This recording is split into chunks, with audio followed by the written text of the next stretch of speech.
In this video, I'm going to teach you how you can learn to feel the key of any song by ear so that you can just pick up your instrument and immediately start playing along with it without even having to ask what the chords are or even what key the song is in. So let me first show you an example of what I'm talking about. In the clips that you're about to see, my friend Yelska has no idea what key I'm playing in. So in each of these examples, she's using the technique that you're going to learn today to find the key of the music instantly so that she can begin soloing over it with her sax.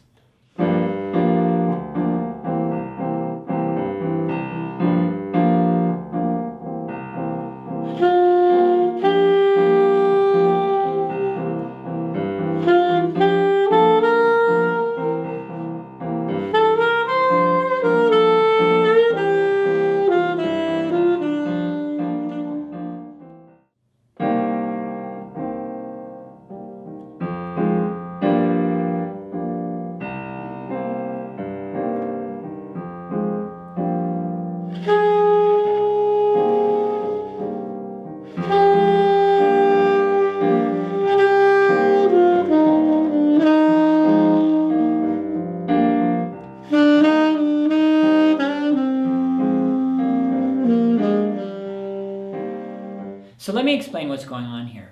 The first trick you need to understand is that even when we hear a new song or chord progression for the very first time, there's a lot we already know about it.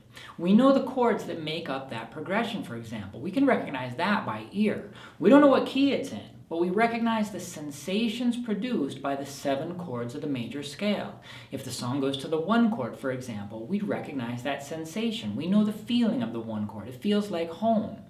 Or if the song goes up to the 4 chord, we recognize that feeling of the 4 chord. It's a more suspended feeling.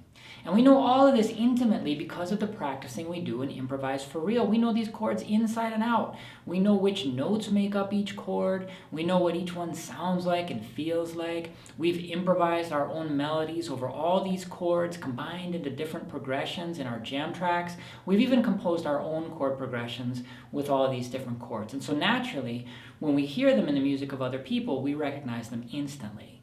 So that's the first thing you need to realize about what Yelska is doing. When I start playing the chord progression and she hasn't started playing yet, she's already beginning to solve one important piece of the puzzle. She's listening to the chords I'm playing and she's recognizing the sensation produced by each chord. And so by the time she goes and plays her first note, she still doesn't know what key we're in, but she knows what the chord progression is. So she was listening and she says, that's the 2 chord. That's the 5 chord. Oh, that's the 1 chord. And so she knows that before she goes to play her first note. But we still don't know what key we're in. So how do we figure that out?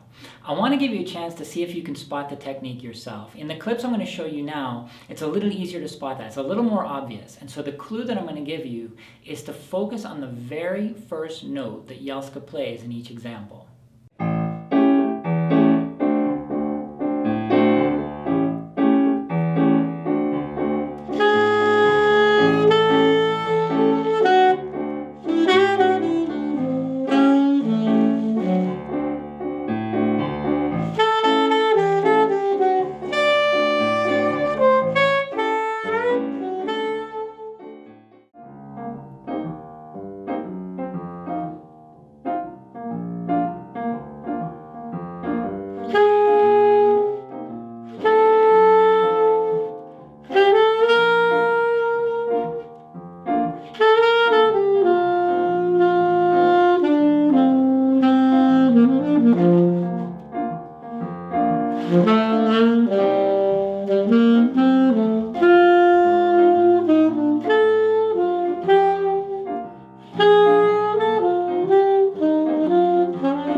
So here's how the technique works. At the moment we play our very first note, we actually don't know the key of the music yet. And so we don't know how this first note is going to sound.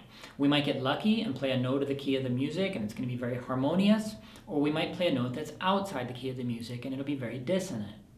But this first note we play is the only note that's going to surprise us, and everything else we play after that is going to be exactly what we want to express. And the reason why is because in Improvise for real, in the same way that we study the chords and we learn to recognize the 1 chord and the 4 chord and the 6 chord and so on all by ear, we're also studying the 7 notes of the major scale and we're learning to recognize them by ear. And not just the 7 notes of the major scale, but the other 5 notes that are outside the key of the music.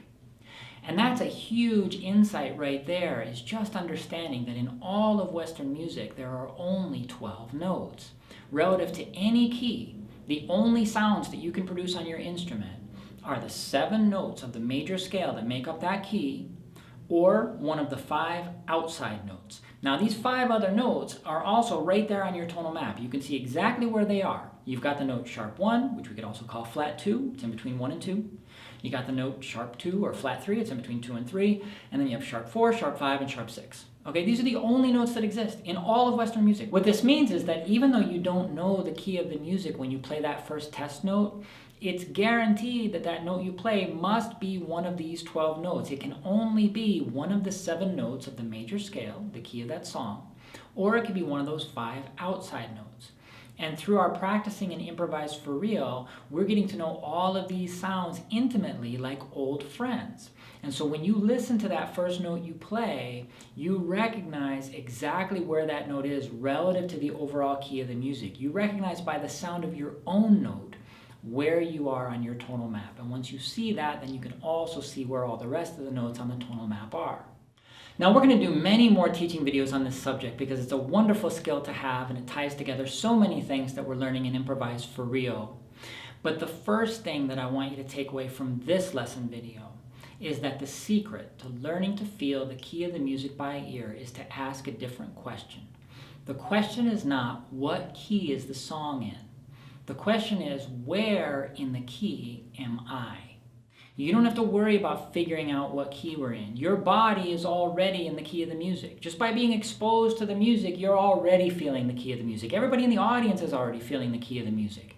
And what that means is that any note you play on your instrument is going to sound to you like one of those 12 notes on your tonal map. It's going to either sound like one of the notes of the major scale or one of those 5 outside notes. What you have to do is to direct your attention to your own sound, to play one single note on your instrument and listen to that note and ask yourself the question, where am I on my tonal map? Which of these sounds that I've been studying in Improvise for Real is the one that I'm producing right now on my instrument? The moment you're able to recognize that, you are perfectly oriented in the key of the music, and you can go anywhere you want on your tonal map, and you can improvise effortlessly from that moment forward.